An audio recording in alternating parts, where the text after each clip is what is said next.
Welcome to Manager Tools. Today's topic, one less thing. Before we go on, though, I just wanted to remind folks that Mark and I will be in Los Angeles, California on May 20th for our one-day Effective Manager Conference.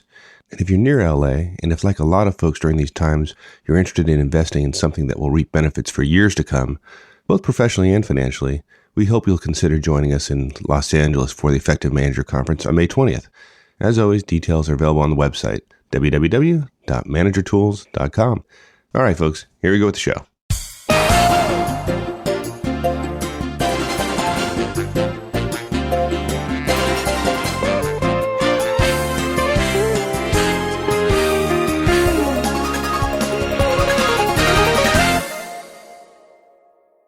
You know, there's this thing out there that suggests that during bad times, like we're going through, or times of change, that being busy is like that's a good thing, right? Right. And I think a lot of folks don't realize that having some free time is necessary during times of great change. Do you agree? Oh, yeah. I mean, gosh, in fact, I generally don't agree with the concept of slack, which is a recent book about having free time. But on the other hand, I also don't agree with being fully scheduled all day, because too many people who are fully scheduled then act as if their schedule cannot be changed. And I meet very few non-executives who are fully scheduled who can truly show that the fully scheduled is a function of clear priorities and so on. And so what happens is we get busy, and people think it's cool to be busy. They act as if they don't have time for other people, and they think it's a shield against new requirements and obligations. And it sends a message that I'm behaving at a higher level, that I have important stuff to do, whereas you apparently get to sit around and cool your heels. Well, yeah, and during times like these, that's when we're going to get new stuff from our boss, right? Yeah, exactly. Especially if our boss is good, they're going to want to react to the changes. And they're going to have new initiatives. They're going to have new projects. They're going to have new things for you to do. I guess it's great to have a shield of, well, I'm too busy, but I wouldn't want to be telling my boss that. Yeah, I think, well, look, it's like any system. It's an organic system. It's why we call companies and firms organizations, because they are organic, because they have people in them. And organic systems don't do real well with really gross discontinuities. And it's a really gross discontinuity if the marketplace is suddenly giving your firm all kinds of new data, like 20% reduction in sales, and nobody changes any behavior internally. It doesn't make any sense. You know, this cast, I'm sure, will come out in the first or second quarter of 2009. And so there's enormous discontinuities. Don't you want the senior executives in your firm changing what they're doing? And if they're changing what they're doing, should we all assume that they're going to change what they're doing, but we're not going to change what we're doing? No, of course not. And I think if people think it through that way, they'll go, oh yeah, you're right. Maybe I need to be able to have free time. I need to free up some time. Or maybe a manager's thinking, well, Mark, I already have some free time. Well, that's good. That's good. But we think there's a way to periodically, and probably more frequently than most managers or executives want to admit, to prune a little bit off of our calendars so that we can not only feel like we have more time, but demonstrate it and add something new, which addresses the realities of today or the realities of our boss if they've dropped something on us. Good. So let's talk about how to do that. Yeah, it's easy to free up time on your calendar. It really is. And it's very organic. It's very Darwinian. And there are basically 3 steps. You've got to review your last month's calendar, and we've got some specific recommendations there. You've simply got to make a choice about picking the least valuable action or task that you have calendared. We have some recommendations about what to look for there, although everybody's choices will be different. And then third, you have to drop that ball. In other words, whatever you were working on, you have to drop it, which is to say, delegate it. This is a Manager Tools cast. This is for managers. It certainly could work for individual contributors as well. We could repurpose this as a Career Tools cast as well. But of course, in some cases, an individual contributor wouldn't be able to delegate it. Some people feel an additional risk of having to drop the ball and knowing that it's going to fall through the cracks. But nevertheless, for a manager, what this means is delegating something you're doing. There is a case to be made that some of us are doing things that ought not to be delegated and ought not to be done either. But we're not going to pass judgment on those things because we don't know what particular choices managers are make. But we can give some guidance on how to review your calendar, how to get the least valuable thing off of it and give it to one of your directs. Okay, so I simply reviewed last month's calendar. I picked the least valuable action or task that's on that calendar, and I delegated. That sounds simple, easy. Yeah, it is. It's simple, and it is simple. And there are magazines dedicated to simplicity now, at least in the U.S., and apparently not everybody's doing all the simple things. Yeah, just because it's simple, and frankly, I would think easy, doesn't mean everybody's doing it. So this is a reminder of one of those basics that's why I use the phrase pruning, because all great botanists know to make a really successful organic plant, you've got to prune periodically. So okay, so let me stop you there a second, because I'm thinking there's some risk here. I mean, I'm doing everything on my calendar for a reason, right? I mean, I need to do those things to be successful, and so I want to be smart like you, right? So, okay. Well, instead of making fun of me, why don't you tell me? I'm serious. You're right. It's totally risky. Yeah, I mean, it's like we said earlier, right? If you continue to do the same thing you've always done, when the outside world is changing rapidly, and perhaps even more directly, your bosses are changing the way they do things, that is risky as well, right? Yeah. Being the discontinuity in the system is risky. So you're suggesting that it might even be more risky to not do anything different. Yeah, exactly. And for those people who say, well, I don't really want to change, well, then okay, you've got no credibility telling the senior executives they need to change if you're not willing to do it as well. Let he who be without sin cast the first stone, so to speak. So yeah, it is risky. You're absolutely right. I was kidding a little bit, but it is simple. It's easy to understand. It's simple to do. The choices are not terribly hard, and there is risk. We simply think the risk of doing the same thing is insidious in that it's invisible, whereas the risk of changing is obvious. And most people tend to choose the insidious or invisible risk rather than the obvious risk. But that's not a good analysis of which one is more dangerous or which one's bigger. The fact is, in today's environment, in the economic situation we have now, the kind of discontinuous forces that exist, it's probably the obvious risk that is better than the insidious, invisible one. Okay, so you convinced me. So I'm willing to, I'm willing to look at this stuff. Okay, so we're going to review last month's calendar. Well, that seems about as simple as we've ever gotten here at Manager Tools. I mean, how hard can that be? Right. I mean, you literally just print out last month's, the last 4 to 5 weeks worth of appointments. And we recommend a month because we found that it's not an unappreciable amount of monthly recurring items for most managers, and certainly for executives and so on. Doesn't really matter if you print out from the 15th of the previous month to the 15th of this month or the 10th to the 10th. Generally, 30 to 35 day period, particularly when we've done this coaching with executives, any 30, 35 day period captures everything we need to do and everything we need to see, basically, to do a good broad analysis. Really? Yeah, you say that, but that's not always what we find when we coach managers and executives. We find that people often can't do that. Yeah, you remember, well, it's the classic thing, right? What do we tell everybody when somebody says, will you coach me? I said, sure, the two things we look for, right? And you've seen it. The two things we look for are, okay, what do you think your priorities are? What do you say your priorities are? And then let's see your calendar. And the calendar is blank. Yeah, the whole calendar blank thing is stunning to me. Yeah, and it's blank. And I think we ought to share this caveat with folks is sometimes it's blank, but also it's not often a reflection of the actual work they're doing. It doesn't reflect reality. It reflects their plan, maybe. Yeah. If it doesn't, then that's another, like you said, that's another issue completely. But even when folks are using their calendar, it doesn't reflect where they actually spent their time. Yeah. And so sometimes it takes a little bit more than a month just to break some old habits and make the calendar an effective tool for analyzing where you're spending your time. Yeah, their calendars aren't historically accurate. And this goes back to a whole system thinking mentality, which is there's a plan, and then there's the action of the plan. And then there's a review of the action versus the plan, which most people don't think of in terms of their calendar. Okay, I planned my month. This is what I planned. How close did I stick to my plan? Would the plan have produced better results in my thinking than what I actually did? And does this prove that I need to be more disciplined about sticking to my plan or not?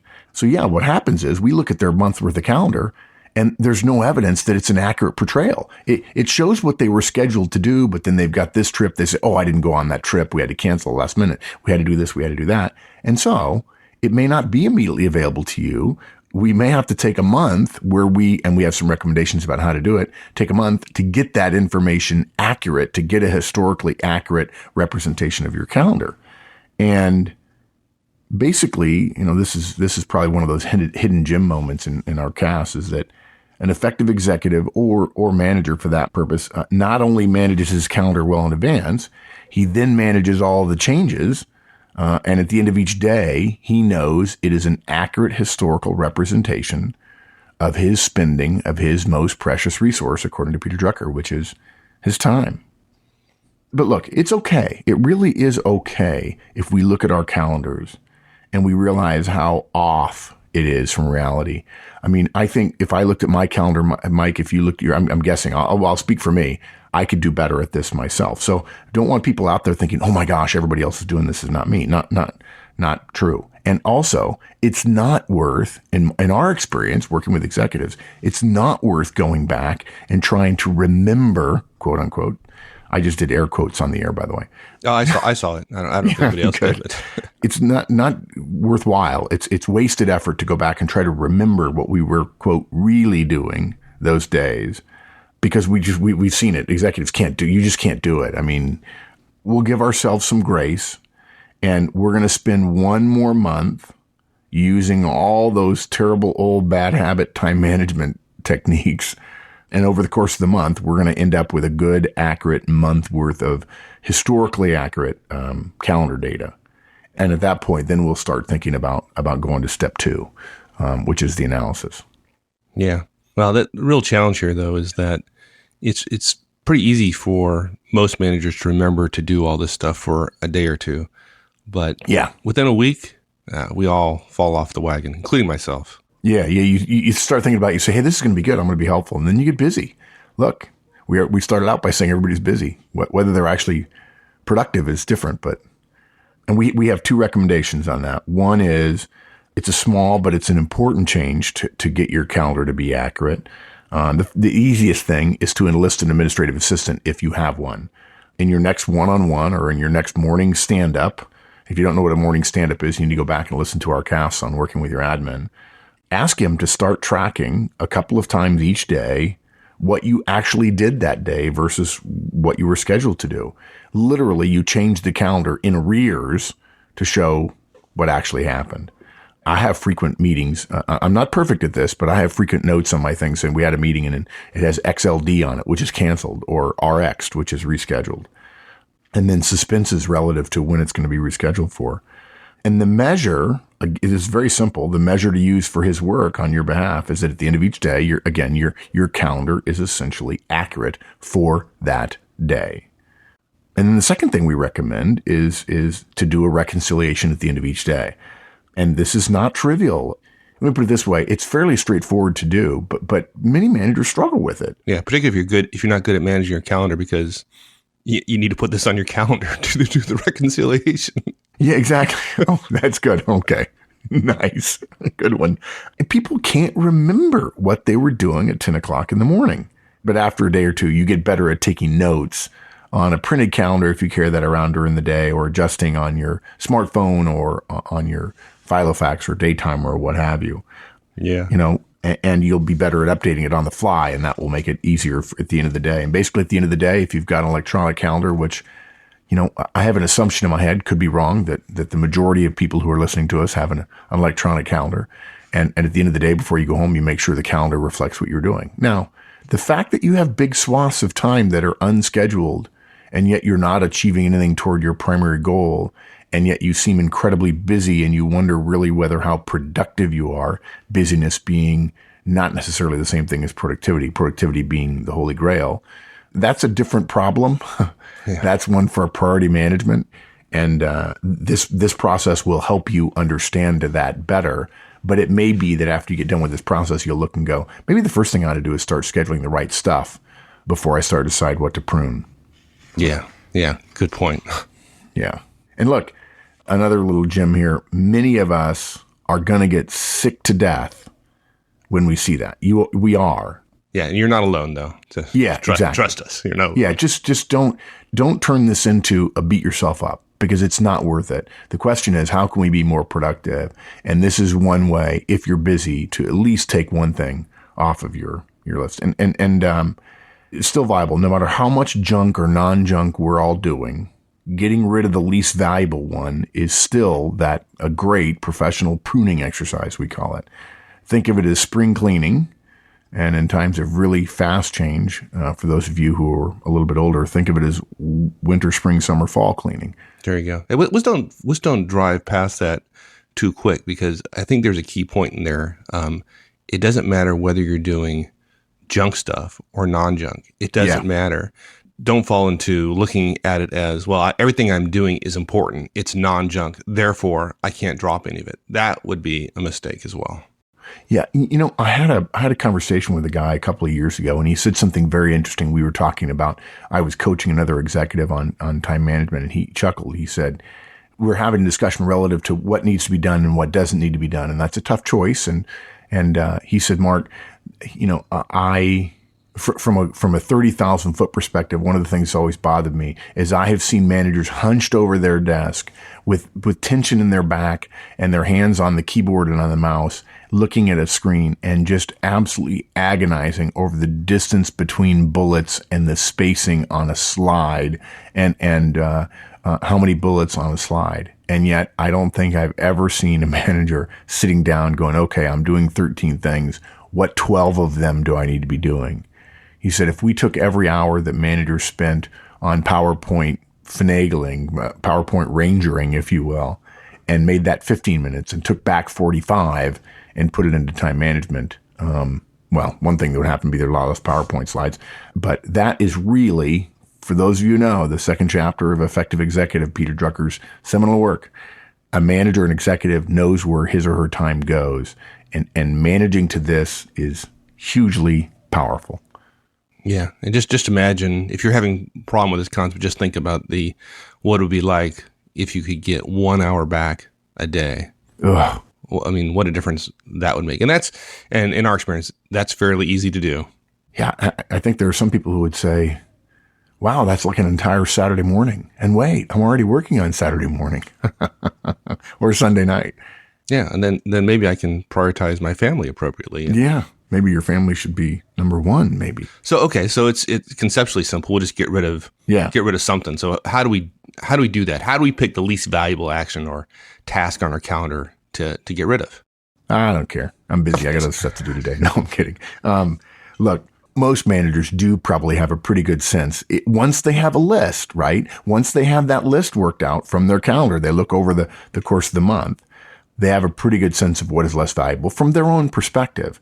And going back to the story of John the Gate Guard and Mark, please, where's the book that has the list of what the metrics are? Don't assume that there is some list of what you should be working on in every single case and you're being judged against it. That's generally not the case. It's not important that any other manager would necessarily choose the same things to delegate that you would. And now that's not to say that there couldn't be somebody who would figure out better ones to delegate than you. And yeah, there's inherent risk in your job. You could be making poor choices now. On the other hand, we can't know for certain what will be right, and we just have some general guidelines that will help tend to float some things to the top and push some things to the bottom in terms of the ranking. The idea being the things at the bottom are the things that need to fall through the cracks, so to speak. And the first one is be cautious of be cautious of exposure. And the way we describe it is look for lower level exposure in terms of things that'll be toward the bottom. And what I mean by that is don't choose something you're working on that has a lot of exposure to folks 2 levels above you. If your boss's boss or one of her peers regularly attends the meetings you're going to on a particular project or a task that's on your calendar, don't delegate that one. On the other hand, if the highest level person at a regular meeting is only at your boss's level, you could put that project or task on the potential or the possible to delegate list. So the first thing we look at is higher level exposure. Don't be delegating the stuff that are the things that get you higher level exposure. Not because we're trying to make you look perfect. This is not a looking glass exercise. Rather, this is that ought to give you some indication of where more brain power, more insight, more managerial breadth and scope would be involved. And that tends to be something that's less delegatable. It's not undelegatable. It just means it ought not to be at the top of your list for delegating. The higher the exposure, the higher it ought to be on your list, which means less likely to be delegated, because we're going to be delegating the stuff at the bottom of the list. Yeah. And another one I think folks can look at is look for the smaller budget items. Make a list of the budgets associated with all of your projects and the work processes and all those things that you're contemplating delegating, and pick the one with some lower budget. Don't take something that's the top of the range in terms of budget and delegate that one. That's because somebody in the organization is looking strictly at budget, right? Yeah, absolutely. Yeah, your smaller budget stuff are on the schneid, so to speak, and they may end up below the Mendoza line, which the Mendoza line here would be those things that we end up delegating. Also, another thing, look for things that are lesser in organizational scope.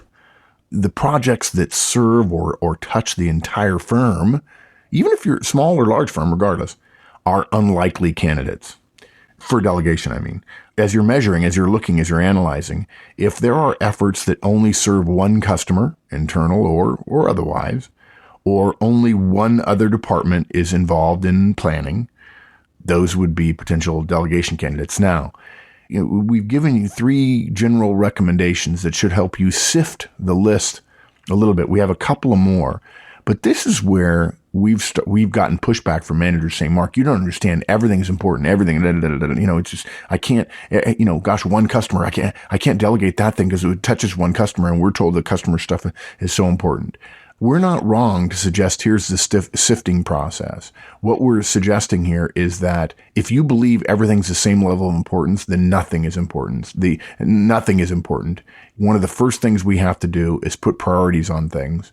If you're not doing it, if you defend to your boss and to your peers and to your team that everything's important, you are going to be left behind in your career. There just aren't that many people in the world who can handle 13 priority number ones. In fact, it's not really possible. And a good analysis, a good Drucker time analysis, about which we have a cast, by the way, will show that, no, that's really not the case. You say everything's important, but it's not. That's not a reason to say you're wrong. It just means probably you've over-prioritized everything. You've essentially crunched everything down into 1 and a 2, when in fact there are probably shades of difference in there that are worthwhile. And if you have everything as number 1 and you can't delegate, that's fine. You just need to be quiet about people at the top not changing their behavior in a difficult situation. And when your boss comes to you and says, I need you to do something more, you should say, I'm sorry, I can't. Yeah. Your power as a manager comes from largely your ability to focus, and not prioritizing and therefore having no focus is somewhat like shooting an arrow without an arrowhead on it, right? The blunt end of a shaft of wood hits the target and is likely to do much less damage than a well-focused, sharpened arrowhead point. Nice. And are you saying then that if my job is to stay focused, the continuous partial attention might be a problem? It may be. And it may be.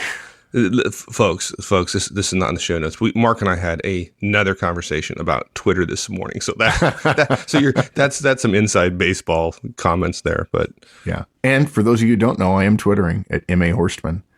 So if you want to follow me, I'm not going to tell you what's going on in my life because my life is boring, but I will tell you what I'm thinking about management and about careers, because people apparently want to know about it.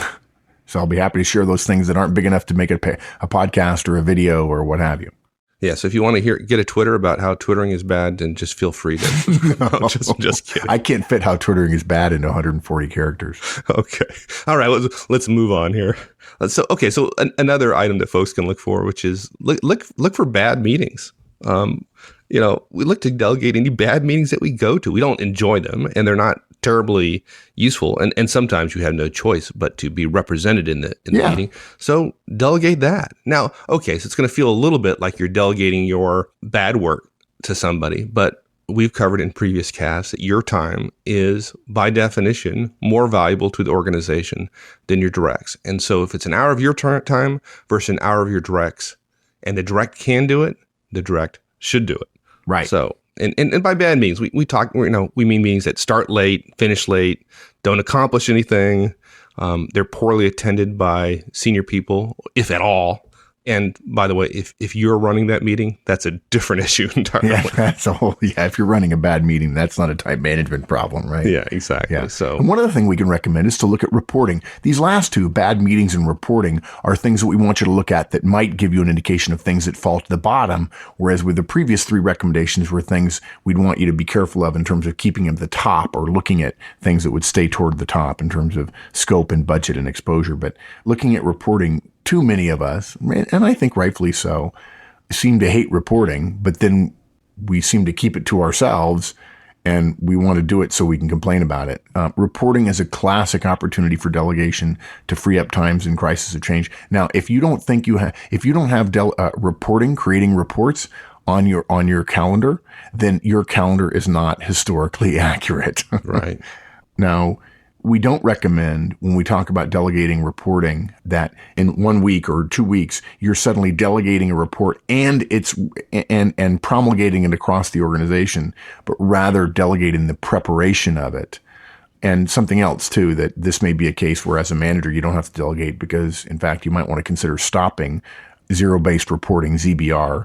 You literally eliminate the report and see how much acid rain falls on your head. And if no acid rain falls on your head, it's worthy of consideration. Should we not be doing this report anymore at all? Right. And do your folks a favor too. Look at the reports that you get, that your folks prepare, that you don't even read anymore, and eliminate those as well. That'd be a kind thing to do. That'd be kind, yeah. Yeah, and there's more of those than I care to delve into at this point.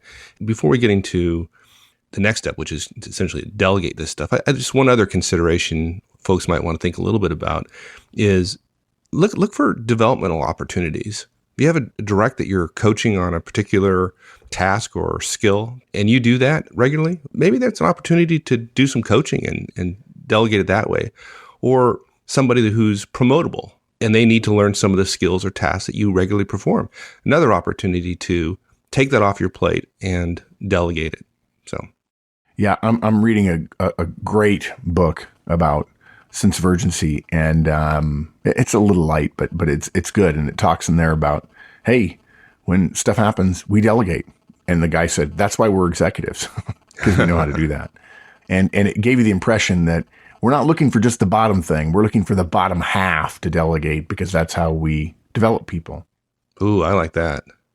Okay, we're going to start here, though, just delegating the bottom thing or things. Yeah, thing. Just one ball at a time, please. Good. Okay, so now let's talk about, so step 3 is simple, delegate it. Yeah, and this is the easiest part of this cast because we've already done a cast or 2 or 3 on delegation.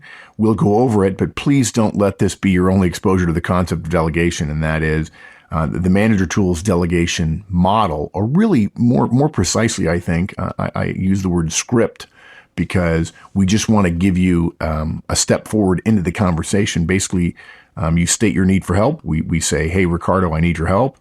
We tell Ricardo why we're asking him. We say, you're my best project manager, for instance.